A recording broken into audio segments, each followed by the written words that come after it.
నిన్నటి చట్టం వాళ్ళ దయాదక్షిణ వచ్చిందని మేము అనుకోం. నిన్నటి చట్టం వాళ్ళ దయాదక్షిణ వచ్చింది అనుకోం.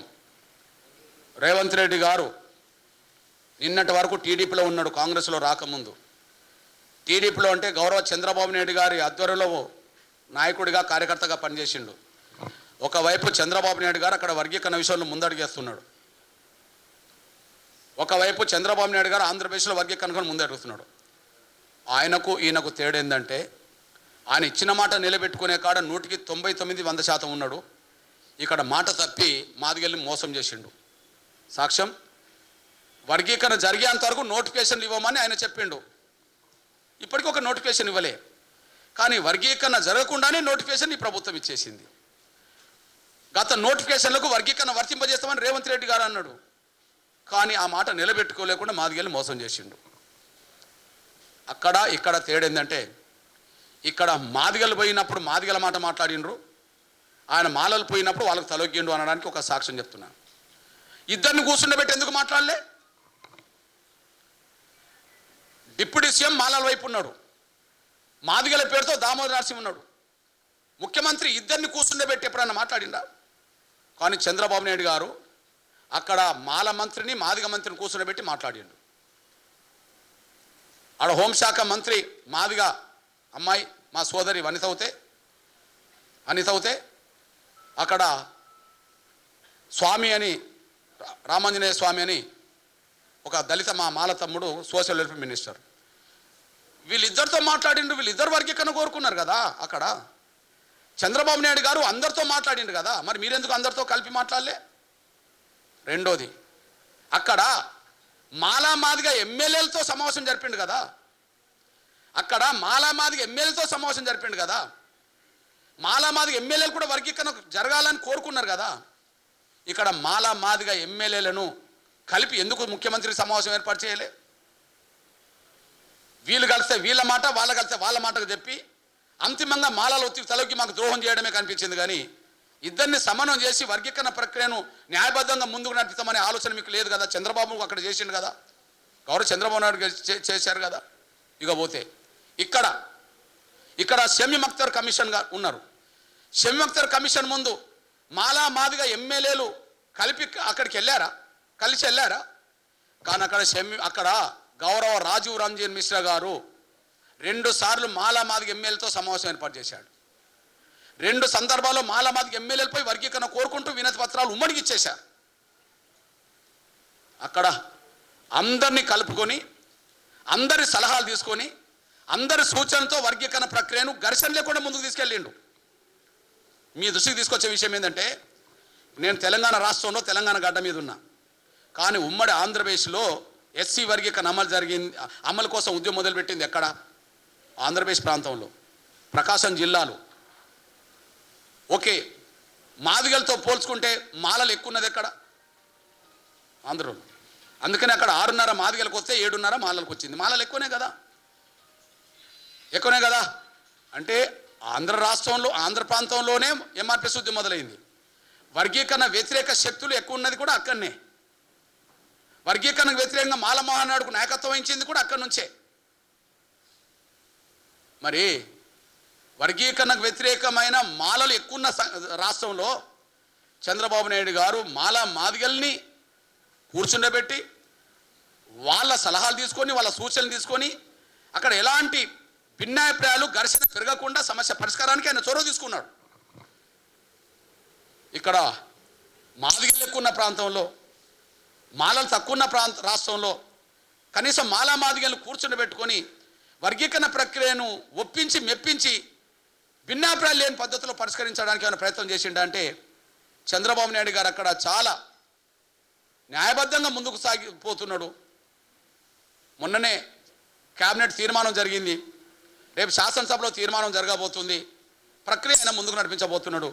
అక్కడికంటే ఇక్కడనే భిన్నాభిప్రాయాలు ఎక్కువ ఉన్నాయి, అక్కడికంటే ఇక్కడనే ఘర్షణ వాతావరణం ఇప్పటికి ఉన్నది. అక్కడ మాత్రం మాలలు ఎక్కువ ప్రాంతంలో, మాలలు ఎక్కువ రాష్ట్రంలో మాత్రం భిన్నాభిప్రాయాలు కనుమరుగవుతున్నది, ఘర్షణ కనుమరుగవుతున్నది. అందరు కలిసి వర్గీకరణ కోరుకునే కాడికి అక్కడికి వచ్చేసారు. అక్కడ అందరు కలిసి వర్గీకరణ రావడానికి కారణం చంద్రబాబు నాయుడే. ఇక్కడ అందరినీ ఒక దగ్గరికి తీసుకురాకపోవడం రేవంత్ రెడ్డి గారి వైఫల్యమేననేసి కూడా స్పష్టంగా ఇక్కడ రుజువు అవుతుంది అనే విషయం కూడా మీ దృష్టికి నేను తీసుకొస్తున్నాను. నేను ఈ నేపథ్యంలోనే గౌరవ చంద్రబాబు నాయుడు గారు ప్రభుత్వం తీసుకునే నిర్ణయాల్లో ఎంత ఆచితూచి ముందుకెళ్తున్నాడో ఒక విషయం చెప్తున్నాను. నేను అక్కడ మేము 1% కాదు 0.5% కూడా నష్టపోలే. ఆంధ్రప్రదేశ్లో 0.5% కూడా నష్టపోలే. ఎగ్జాంపుల్ చెప్తున్నాను నేను. అక్కడ ఏబిసిడి ఉండే, ఇప్పుడు ఏబిసి అవుతుంది. అక్కడ ఏబిసిడి ఉమ్మడి ఆంధ్రప్రదేశ్లో ఉండే 2 గ్రూపులు ఉండడానికి కారణం అక్కడ ఏ గ్రూపు రెల్లి ప్రజలు అక్కడనే ఎక్కువ మంది ఉన్నారు, వాళ్ళకి 1% ఇచ్చారు. బి గ్రూపుకు ఇప్పుడు 6.5% వచ్చింది. సి గ్రూపుకు మాలలకు అప్పుడు సి గ్రూపే, ఇప్పుడు సి గ్రూపే 7.5 వచ్చేసింది. డి గ్రూప్ లేదు. మరి డి గ్రూప్ 1% ఏమైంది ఇక్కడ గమనించాలి. డి గ్రూప్ అనేది ఆది ఆంధ్రలో 1% ఏమైంది అన్నప్పుడు డి గ్రూప్ కాడ మాదిగ ఎమ్మెల్యేలు కూర్చొని ఎంఆర్పిఎస్ సూచనలు కూడా చేసిన తర్వాత కమిషన్ ముందుకు ప్రభుత్వం ముందుకు ఒక అభిప్రాయంతో వెళ్ళారు. ఈస్ట్ వెస్ట్ గోదావరి జిల్లాలో ఉన్న ఆదివాంధ్రులు మాలలు, చిత్తూరు, కడప, నెల్లూరు, ప్రకాశం జిల్లాల, గుంటూరు జిల్లాలో ఉండబడే ఆది ఆంధ్రులు మాదిగ. అంటే ఆది ఆంధ్రుల పేరుతోటే మాలలు ఉన్నారు, మాదిగలు ఉన్నారు. కాబట్టి ఆ 1%ను సగం మాలలకు కలిపి సగం మాదిగలు కలిపారు. అంటే 6 రావాల్సింది డి గ్రూప్లో సగం రావడం వల్ల 6.5 మాదిగలకు అయింది. 7 రావాల్సింది మాలలకు డి గ్రూప్లో ఉండబడే 0.5% కలవడం వల్ల 7.5 మాదిగలకు అయింది. ఇప్పుడు ఆది ఆంధ్ర గ్రూప్ ఉంటుంది కానీ డి ఉండదు. కులం ఆది ఆంధ్ర లిస్టులో ఉంటుంది కానీ ఉండదు. 50% ఇటు 50% అటు. కాబట్టి మీరు మాలలైతే ఆది ఆంధ్ర మాలలు రాసుకోండి, సి గ్రూప్లో పోండి. మీరు మాదిగలు అయితే బి గ్రూప్లో పోండి అని చెప్పి రిలాక్సేషన్ ఇచ్చారు. ఆ పని జరుగుతుంది.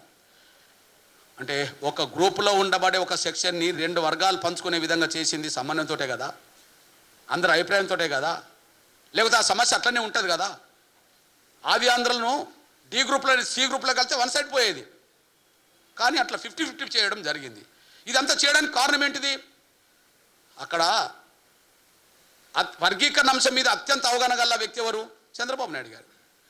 వర్గీకరణ గతంలో అమలు చేసింది ఎవరు? చంద్రబాబు నాయుడు. వర్గీకరణ సమస్య పరిష్కారం ఘర్షణ లేకుండా జరగాలని అనుకుంటున్నది ఎవరు? చంద్రబాబు నాయుడు గారు. ఆ విధంగా ముందుకు నడిపింది ఎవరు? చంద్రబాబు నాయుడు గారు. అక్కడ నిజాయితీ, ఆ చిత్తశుద్ధి, ఆ సంకల్పం కనిపిస్తున్నది.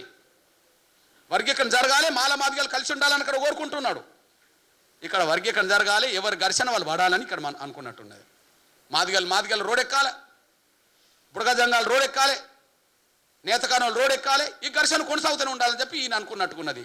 అంతిమంగా మాలలకు వత్తాసు పలకాలని చెప్పి అనుకున్నట్టు ఉన్నది. జాతీయ స్థాయిలో ఉండబడే మాలల ఒత్తిడికి తలొకి, ఇక్కడ ఉండబడే పలుకుబడి గల మాల లీడర్ల ఒత్తిడి తలొకి నమ్మక ద్రోహం చేసి వర్గీకరణ చట్టం ఇచ్చినట్టు అయింది. చట్టం వాళ్ళ దయాదాక్ష వచ్చిందని మేము అనుకోవట్లేదు. పంజాబ్లో లేదా, హర్యానాలో అమలు జరుగుతలేదా, తమిళనాడులో అమలు జరుగుతలేదా? ముందు మేమే తెచ్చామంటున్నాం కదా, మీరు అంటున్నారు కదా. మీరు తేవడానికంటే ముందు ఇతర రాష్ట్రాలు అమలు జరుగుతలేదా? సుప్రీంకోర్టు తీర్పు తర్వాత మేమే అంటున్నాం కదా. హర్యానాలో సుప్రీంకోర్టు తీర్పు తర్వాత అమలు జరుగుతుంది, వాస్తవం కదా. రేపో మాపో ఆంధ్రప్రదేశ్లో అమలు జరిగేది వాస్తవం కదా. కానీ వాటికి రేవంత్ రెడ్డి గారికి తేడా ఏంటంటే, వర్గీకరణ లేకుండా ఒక ఉద్యోగం భర్తీ చేయలేదు ఆంధ్రప్రదేశ్. వర్గీకరణ ద్వారానే హర్యానా ఉద్యోగాలను భర్తీ చేసింది. కానీ వర్గీకరణ లేకుండానే ఉద్యోగాలన్నీ భర్తీ చేసేసాడు ఈయన. ఇంకొక 2 ఏళ్ళకు, ఇంకొక 4 ఏళ్ళకు, 10 ఏళ్ళకు కూడా నీ గ్రూప్ 1 పరీక్షలు, గ్రూప్ 1 నోటిఫికేషన్ మళ్ళీ రాదు. గ్రూప్ 2 మళ్ళీ వెంటనే రాదు. అంటే ముందు చేసినాం చెప్పుకుంటున్నామేమో, అందరికంటే ముందు చేసినాం అంటున్నామేమో, కానీ 10 ఏళ్ళు మమ్మల్ని వెనుక నెట్టేసింది. మమ్మల్ని 10 ఏళ్ళు గ్రూప్ 1 పోస్టులు పొందే విషయంలో మమ్మల్ని వెనుక నెట్టేసింది. గ్రూప్ 2లో వెనుక నెట్టేశారు, ఇతరత్ర ఉద్యోగాలు మమ్మల్ని వెనుక నెట్టేశారు.